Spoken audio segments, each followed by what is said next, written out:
በስመ አብ ወወልድ ወመንፈስ ቅዱስ አሐዱ አምላክ አንድ አምላክ በሚሆን በአብ ወልድ ወመንፈስ ቅዱስ ስም አምነን ጥቅምት 21 በዚች ቀን አምላክን የወለደች የቅድስት ድንግል ማርያም የቤታችን የበዓሏ መታሰቢያ ነው። በጸሎቷ የሚገኝ በረከቷ ከእኛ ጋር ይሁን ለዘላለሙ አሜን። በዚች ቀን ነቢዩ ኢዩኤል የዕረፍቱ መታሰቢያ ሆነ። ይህም የእስራኤል ልጆች የሚያስተምርና የሚገሥጻቸው ነበር።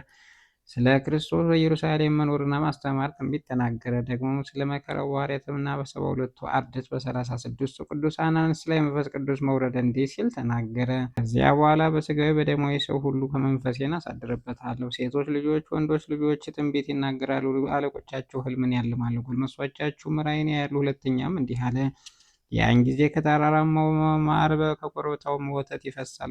እግዚአብሔር አጠገብ ካሉ ከይሁዳ ሀገሮች ሁሉ ምንጭ ከላይ ወደ ታች ይፈሳል። ሙታን በሚነሱ ጊዜ ስለሚሆነው የፍርድ ሰዓት እንዲህ አለ።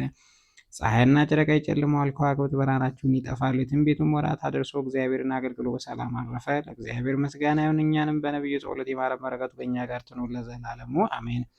በዚች ቀን እመቤታችን ማርያም ታምር አድርጋ ደቀ መዝሙሩ ማትያስን ከእስር ቤት አዳነችው። እንዲህም በጸሎቱ ኃይል ከእኛ ከሰይጣን ማሰሪያ ታድነን ለዘላለሙ አሜን። በዚች ቀን ክብር ይግባውና ጌታችን ኢየሱስ ክርስቶስ ከሙታን ያስነሳ የቅዱስ አልዓዛር የሥጋው ከቆጵሮስ ሀገር የፈለሰበት ሆነ።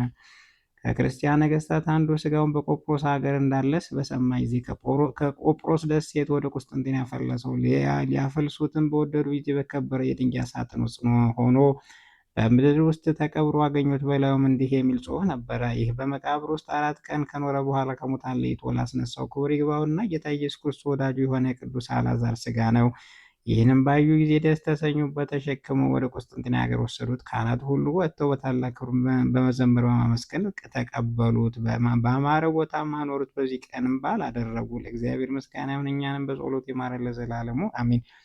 በዚች ቀን ለከበረች ሀገር ኢየሩሳሌም ሊቀ ጳጳስ የሆነ የቅዱስ አባት ዮሐንስ እግዚአብሔር የሚወዱት የንጉሱ ሰይፈ አርድ ደግሞም ቁስጥንጥኖስ ለሚባል ልጁ በሆነ በንጉሳችን በዳዊት ዘመን አረፈ። ይህም ቅዱስ ከምስር ሀገር ታላቆቹ እግዚአብሔር የሚፈሩ ክርስቲያኑ አባቶች ልጆችን ወይ ድቁና ማዕረግ ለመሾም እስከተገባው ድረስ የቤተ ክርስቲያን ትምህርት እያስተማረ በበጎ አስተዳደግ አሳደጉት። ከዚያ በኋላ በዲቁና ሹመት አገልግሎት በታሳመረ ጊዜ ቅስና ማዕረግ የሚገባ ሆኖ ቅስና ሾሙት። በጾም በጸሎት እግዚአብሔርን በፍርሃት የተጠመደ ሆኖ ድሆችን ችግረኞችን የሚወዳቸው የሚረዳቸው ሆነ። ያን ጊዜ ሐዋርያት የሆነች የጵጵስና ሹመት የምትገባ ሆና በከበረ አገር በኢየሩሳሌም በእግዚአብሔር ፈቃድ ጵጵስና ተሾመ። ሕዝቡንም በፈሪሃ እግዚአብሔር ትሕትና የሚያስተምራቸው ሆነ። እርሱም ስለ ቅድስናው እጅግ የሚወዱት ሆኑ። መልኩንና አንደበቱ አገላጽም እንደ እግዚአብሔር መልአክ ያማረ ነበር። በሹመቱ ጥቂት ዘመናት ከኖረ በኋላ መንበረ ሲመቱን እስከ አራቀው ድረስ በላዩ ሰይጣን ምክንያት አመጣ። ይህም እንዲህ ነው። የእስክንድርያ ሊቀ ጳጳስ አባ ማርቆስ ዘመኑ በግዛት ውስጥ ያሉ ስላቦች ስለማመፁበት የኢትዮጵያ ንጉሥ ፈጅቷቸው ነበርና፣ ስለዚህ በግዛት ውስጥ የሚኖሩ እስላሞች ላይ ክፉ እንዳያደርግ ለኢትዮጵያ ንጉሥ መልእክት እንዲልክ ሊቀ ጳጳሱን አባ ማርቆስን የምስር ንጉሥ አዘዘው። አባ ማርቆስም ወደ ኢትዮጵያ ንጉሥ ስለሚላኩ ሰዎች ከመኳንንት ከኤጲስቆጶሳቱና ከሀገር ታላቆች ሽማግሌዎች ተማክሮ ይህን ብሩህ ከዋክብት ኢየሩሳሌም ሊቀ ጳጳስ አባ ዮሐንስ የምስር ኤጲስቆጶስ አባ ሳዊሮስም በእውቀታቸው በአስተዋይነታቸውና በቅድስናቸው የመምህሩ መርጧቸው ወደ ኢትዮጵያ ንጉሥ ይሄዱ ዘንድ ግድ አሏቸው። እነርሱም ታዛዦቹን ወደ ኢትዮጵያ መጡ። የኢትዮጵያ ንጉሥም በመምጣታቸውን በሰማ ጊዜ እጅግ ደስ አለው። ሊም ቅዱሳን አባቶች ይቀበሏቸው ዘንድ አሽከሮቹን በበቅሎዎችን አስይዞ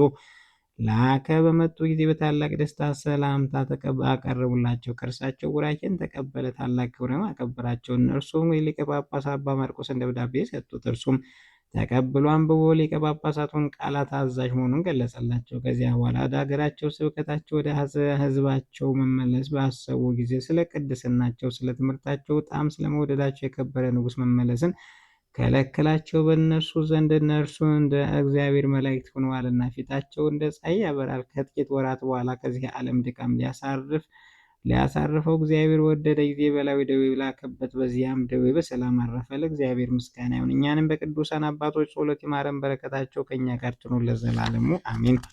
ጌታ ሆይ ከብልጽግናቸው ብዛት የተነሳ ብዙ መባ ካገቡት ይልቅ ረዳይቱን አነስተኛ መባ እንደተቀበል ለሁልጊዜ የሚያገለግሉን አይዳች መላእክት የሰጡ በችግር ጊዜ ማቅ ምስጋና ተቀበል። እናንተ ቅዱሳን ነቢያት፣ የወንጌል ሰባኪያን ሐዋርያት፣ ሰማዕታት፣ ጻድቃን፣ ትጉሃን መላእክት፣ ፍጹማን ደናግል እንዲሁም ደጋጎች መነኮሳት ልጅ አዋቂ ሳይል የምንሰበሰብበትን የጉባኤ ቦታ ባርኮ መጽሐፍ ወረቀት አዘጋጅቶ ብራና ዳምጦ የጻፈውን ያጻፈውን ከግዕዝ ወደ አማርኛ የተረጎመውን ቃለ ንባቡን በእርጋታ መንፈስና በተመስጦ ሕሊና ያዳምጠውን በደለኛ ሁሉ የምታስምር ጌታ እናቱ በማርያም ጸሎት ኢየሱስ ክርስቶስ በአንድነት ይማረን። ኢየሱስ ክርስቶስ በአንድነት ይማረን። ኢየሱስ ክርስቶስ በአንድነት ይማረን ለዘላለሙ አሜን።